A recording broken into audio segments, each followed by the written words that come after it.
Flash now کے ناظرین السلام علیکم، میں ہوں آپ کا ہوسٹ طیب منور۔ ناظرین گرامی، آج ہے 5 مارچ 2021 اور آج کی ویڈیو میں بہت بڑی بریکنگ نیوز آپ کی خدمت میں لے کر حاضر ہوا ہوں۔ تو آپ سے چھوٹی سی گزارش ہے کہ ایز اے پاکستانی آپ اس چینل کو اور ہماری ویڈیو کو ایک لائک ضرور دیں۔ آپ کے لائک کرنے سے آپ کا کوئی نقصان نہیں ہوگا۔ اب چلتے ہیں آج کی ویڈیو کی جانب۔ پاکستان اور بھارت کی LOC پر سیز فائر کے بعد ایران اور متحدہ عرب امارات کا شدید رد عمل سامنے آ گیا ہے۔ تفصیلات کے مطابق متحدہ عرب امارات اور ایران نے پاکستان اور بھارت کی جانب سے LOC پر جنگ بندی کا خیر مقدم کیا ہے۔ ترجمان ایرانی وزارت خارجہ سعید خطیب زادے نے کہا ہے کہ پاکستان اور بھارت کے درمیان لائن آف کنٹرول پر جنگ بندی کا خیر مقدم کرتے ہیں۔ LOC پر جنگ بندی کا پاکستان اور بھارت کا فیصلہ جنوبی ایشیا میں امن و استحکام کے حوالے سے اہم قدم ہے۔ متحدہ عرب امارات کی وزارت خارجہ نے بھی جنگ بندی پر مثبت بیان جاری کیا ہے۔ UAE وزارت خارجہ نے کہا ہے کہ کشمیر کی متنازع سرحدوں پر پاک بھارت افواج کے جنگ بندی کے فیصلے کو خوش آمدید کہتے ہیں۔ متحدہ عرب امارات کے جمہوریہ بھارت اور اسلامی جمہوریہ پاکستان سے دیرینہ تاریخی تعلقات ہیں۔ دونوں ممالک کی اس کامیابی کے حصول کے لیے کوششوں پر اظہار مسرت کا اظہار کرتے ہیں۔ اماراتی وزارت خارجہ کی جانب سے کہا گیا ہے کہ یہ خطے میں سلامتی، استحکام اور خوشحالی کے حصول کی جانب اہم قدم ہے۔ دونوں دوست ممالک کی جانب سے کشمیر میں مستقل جنگ بندی کی اہمیت پر زور دیتے ہیں۔ دونوں ممالک کے مابین دونوں ممالک کی عوام کی خواہشات کے عین مطابق سفارتی ذرائع سے مذاکرات کے ذریعے اعتماد سازی اور مستقل امن کی اہمیت پر زور دیتے ہیں۔ اب ہم ویڈیو کے نیکسٹ ٹاپک میں بات کرنے والے ہیں کہ ایران کا جوہری معاملہ نازک مرحلے میں ہے، چین کا اعلان۔ چین کی وزارت خارجہ کا کہنا ہے کہ ایران کے جوہری پروگرام کے حوالے سے پیش رفت نازک نقطے تک پہنچ چکی ہے۔ انہوں نے واضح کیا کہ ایران پر سے بندیاں کا اٹھانا جمود توڑنے کے لیے بنیادی امر ہے۔ چینی وزارت خارجہ کے ترجمان وینگ وینین نے بدھ کے روز ایک پریس کانفرنس میں کہا ہے کہ ایران کے جوہری معاملے کے سلسلے میں موجودہ صورتحال نازک مرحلے سے گزر رہی ہے، جہاں مواقع اور چیلنج موجود ہیں۔ چینی ترجمان کا یہ بیان ایران کی جانب سے اپنی جوہری تنصیبات کے عالمی معائنے کی کارروائیوں کو سرکاری طور پر محدود کرنے کے آغاز کے ایک روز بعد سامنے آیا ہے۔ تہران کے اس کوشش کا مقصد یورپی ممالک اور امریکہ پر دباؤ ڈالنا ہے تاکہ وہ ایران پر عائد اقتصادی پابندیاں اٹھا لیں اور سال 2015 میں طے پانے والے معاہدے کی طرف واپس لوٹ آئیں۔ عالمی سلامتی کونسل کے ایک مستقل رکن کی حیثیت سے چین بھی اس سمجھوتے میں ایک فریق ہے۔ یہ سمجھوتہ مشترکہ جامع عملی منصوبے کے نام سے معروف ہے۔ چین کے ایران کے ساتھ دوستانہ اور قریبی اقتصادی تعلقات پائے جاتے ہیں۔ اب ہم ویڈیو کے نیکسٹ ٹاپک میں بات کرنے والے ہیں کہ ایران دھوکہ دینے کے علاوہ جوہری ایجنسی کے کام کو برباد کر رہا ہے، اسرائیل کا الزام۔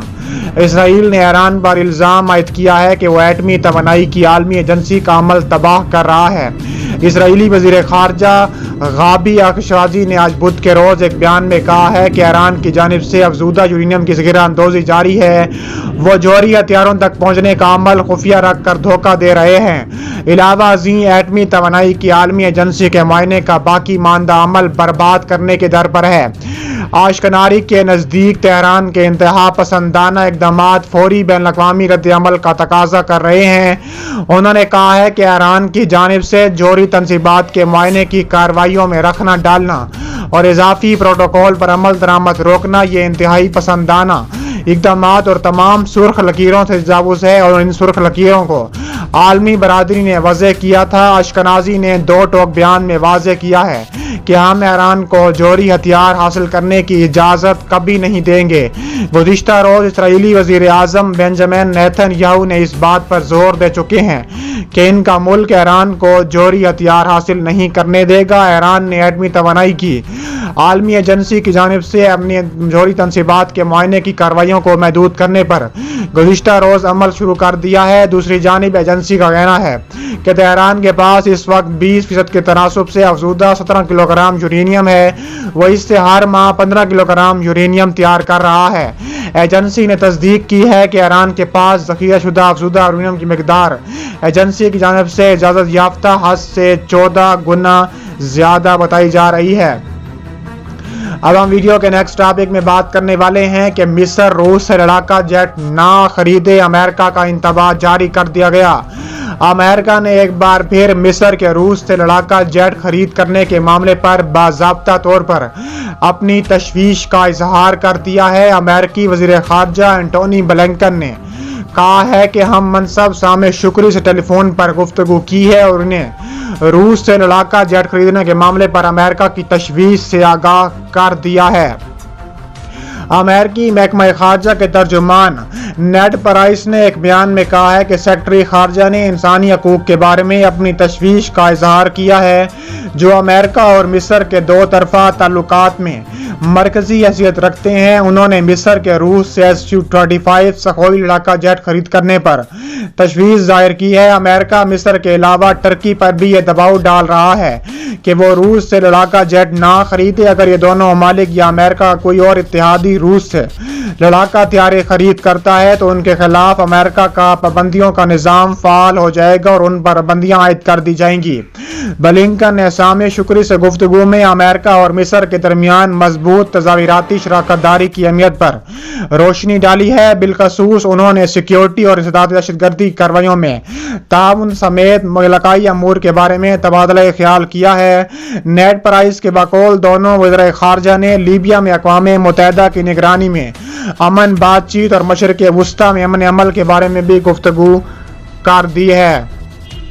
اب ہم ویڈیو کے نیکسٹ ٹاپک میں بات کرنے والے ہیں کہ خلیج بحران کے خاتمے کے بعد قطر اور مصری وفود کے درمیان پہلی ملاقات۔ خلیج بحران کے خاتمے کے بعد قطر اور مصر کے وفود کے درمیان پہلی ملاقات ہوئی ہے۔ قطری وزارت خارجہ نے اطلاع دی ہے کہ دونوں ملکوں کے وفود کے درمیان کویت میں یہ پہلی ملاقات ہوئی ہے اور انہوں نے دو طرفہ تعلقات کی بحالی کے لیے مستقبل کا لائحہ عمل وضع کرنے کا تبادلہ خیال کیا ہے۔ وزارت خارجہ نے اپنے بیان میں مزید کہا ہے کہ اجلاس میں مصر اور قطر کے درمیان دو طرفہ تعلقات کے فروغ کے لیے مشترکہ لائحہ عمل اور ضروری طریقہ کار کے بارے میں تبادلہ خیال کیا گیا ہے تاکہ دونوں ملکوں کے عوام کی امنگوں کے مطابق سلامتی، استحکام اور ترقی کے مقاصد حاصل کیے جا سکیں۔ قبل ازیں قطر کے ایک وفد نے سوموار کو کویت میں متحدہ عرب امارات کے ایک وفد سے ملاقات کی تھی۔ دونوں وفود نے خلیجی ممالک کے درمیان تعاون کے فروغ کے لیے بات چیت کی تھی۔ ان دونوں ملکوں کے درمیان الولاء اعلامیہ کے بعد یہ پہلا باضابطہ رابطہ تھا۔ واضح ہے کہ مصر کے علاوہ سعودی عرب، متحدہ عرب امارات اور بحرین نے جون 2017 میں قطر سے سفارتی، تجارتی اور کاروباری تعلقات منقطع کر لیے تھے اور اس کے ساتھ ہر قسم کے ٹریفک پر بھی پابندیاں عائد کر دی تھیں۔ انہوں نے قطر پر ایران کی قربت اختیار کرنے اور الاخوان المسلمین سمیت انتہا پسند گروپوں کی معاونت کا الزام عائد کیا تھا، جبکہ قطر نے ان الزامات کی تردید کی تھی۔ ان چاروں ممالک نے 5 جنوری کو سعودی عرب کے تاریخی شہر العلا میں خلیج تعاون کونسل GCC کے سالانہ اجلاس کے موقع پر قطر سے تعلقات بحال کرنے سے اتفاق کیا تھا اور ان کے درمیان ایک سمجھوتا طے پایا تھا۔ اس کے تحت مذکورہ چاروں ممالک نے قطر کے خلاف عائد کردہ پابندیاں ختم کر دی ہیں اور اس کے ساتھ سفارتی اور کاروباری تعلقات بحال کر لیے ہیں۔ اس کے بعد UAE اور سعودی عرب نے قطر کے ساتھ اپنی سرحدیں دوبارہ کھول دی تھیں اور ان کے 5 ممالک کے درمیان پروازیں بھی بحال ہو چکی ہیں۔ اس پر قطر کے وزیر اعظم اور سعودی عرب کے ولی عہد شہزادہ محمد بن سلمان کے درمیان بات چیت بھی ہوئی تھی، کیونکہ بڑے بڑے صحافی سمجھتے ہیں کہ جو بائیڈن کے جیتنے کے بعد سعودی عرب کو خدشات لاحق تھے۔ اگر انہوں نے قطر کے ساتھ تعلقات بحال نہ کیے تو سعودی عرب کو شدید اس کا نقصان اٹھانا پڑے گا، کیونکہ ترکی اور قطر پہلے سے ہی بہت زیادہ اچھے دوست ہیں اور بہت زیادہ قریب بھی آ چکے ہیں، اور اگر اب اس معاملے میں اگر سعودی عرب سستی دکھاتا تو سعودی عرب کے ساتھ انتہائی برا ہو سکتا ہے، اس لیے سعودی عرب نے تعلقات بحال کر لیے تھے۔